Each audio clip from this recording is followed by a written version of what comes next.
एक तू सच्चा तेरा नाम सच्चा। अनंत पृष्ठ 812। सतपुरुष बाबा फुलसंदे वाले कहते हैं, हे परमेश्वर, मौन में मैं तेरी वाणी सुनता था, अब तेरी वाणी मौन बन गई है। मैं जैसे पहला था ऐसे ही अब हूँ। जो भी विकलता किरकिरी बन उतरती है, तेरे पास पहुँचने से पहले पहले ही महामौन में टूट कर गिर पड़ती है और मैं देखता जाता हूँ चुपचाप। सतपुरुष कहते हैं, शरद ऋतु का कोहरा उतर गया है, आम पर बौर आने लगा है। बच्चे पत्थर मारकर कच्चे आम तोड़ा करेंगे और मैं भी। संत स्वभाव जैसे ये वृक्ष हमें कुछ नहीं कहा करेंगे, ये वैसे ही सरल भाव से बच्चों की राह देखा करेंगे। ईश्वरीय प्रेम में बेसुध कई संत झूमते नाचते अपनी चूनर रंगवाते होवेंगे। वो अज्ञान पीव उनको चूड़ी पहनाकर और कृपा दृष्टि से देखता हुआ उन्हें अपने सुहागन बनावेगा और मुझे भी।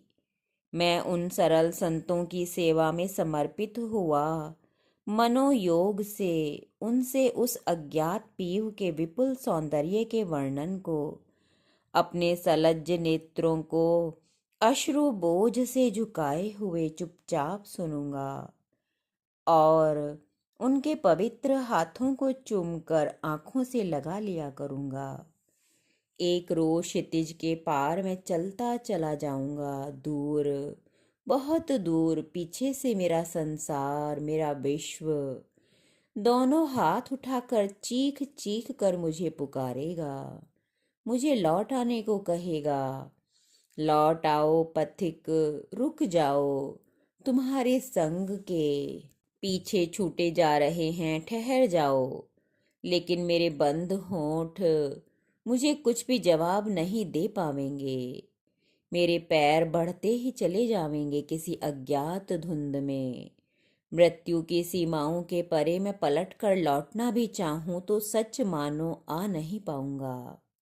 उस गहन कोहरे से लौटकर मेरी आवाज तक भी तुम तक आते आते खो जाएगी। कहीं तार तार हुए अपने ही परिधानों को पहचान नहीं पाऊंगा। मैं तार तार होकर मैं तुम्हारे विराट में स्थित हो जाऊंगा।